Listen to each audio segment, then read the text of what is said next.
Today I want to talk to you for a minute about the growing pattern of violence in our country. Because as we think about this, we recognize that there's all kinds of grief that's being stirred up in us.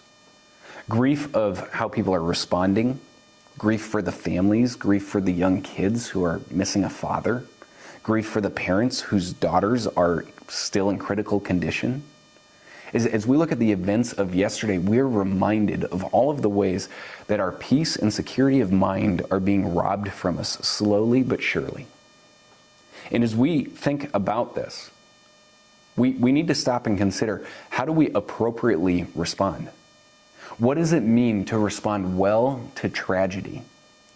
And for us to still be a community of people who's able to move forward together, not divided, but moving forward together. We may disagree, but not divided. You know, there have been 300 plus mass shootings this year where at least 4 or more people were shot. And as we look at this, we know this isn't far removed from us, because even last week here in Delta County, all of our schools were shut down because of the threat of an active shooter. This growing pattern of violence is not going away. It's not something that we can put on the sideline and hope doesn't affect us. Eventually it's going to.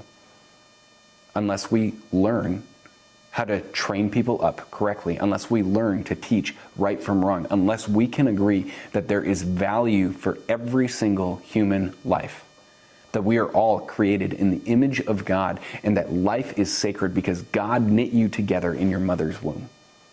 And so as we look at this, we want to look at it with great honesty.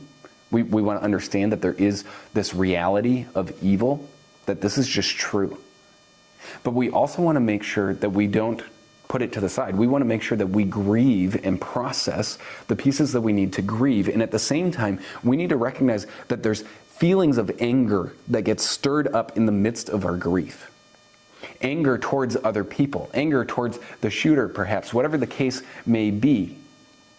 And it's okay to be angry at wickedness. It's okay to be angry at sin, but we need to make sure that we don't sin in our anger. We need to make sure that we don't take action of vengeance, or that we don't live in a place of being bitter towards everyone else or towards certain people because of what has happened. And the key to that, Jesus models in his life, is by extending grace. That in extending grace to other people, we overcome bitterness. We overcome anger. It is a great reliever for both the person who's been offended as well as the offender. It's something that can actually restore fellowship. So today I'm going to call you to get on the field, to start playing the game, and to take some offensive positions, that we are not going to rant about other people, that we are not going to slander them. We're not going to model a life of promoting violence and frustration towards one another. We're not going to participate in all of the violent consumption of media and video games, letting our kids play at young ages where they're portrayed as these characters who are carrying out violence against other characters. I mean, we have reaffirmed violence for a long time in our culture, and it's time to say enough is enough, because look at the effects.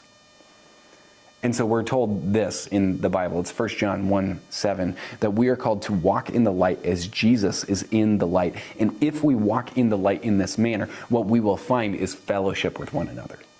That there's a form of unity in moving forward together, that we can disagree and not be divided. That we can disagree and still build a life that is civilized and that works.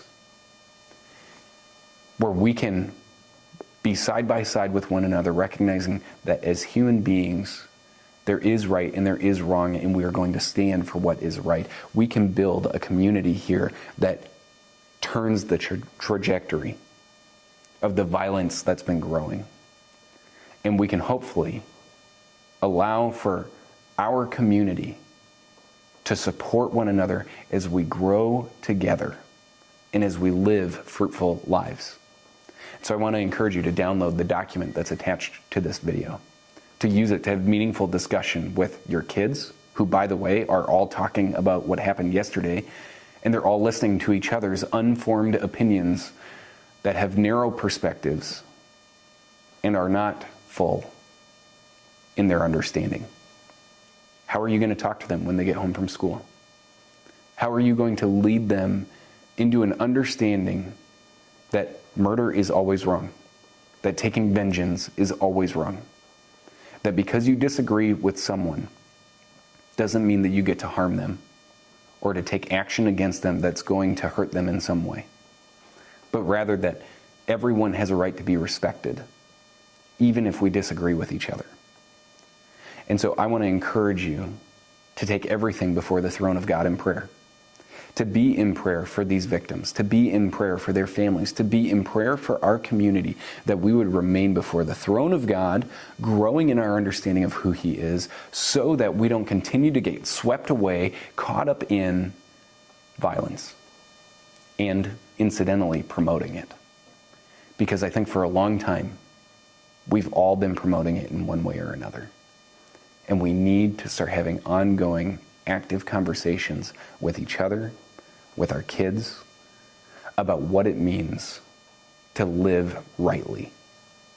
So, download the document, look through it, read through it, pray through it, and consider who it is that you need to start talking to about what's right and wrong, who you need to start processing your grief with, and how we can move forward and be better together.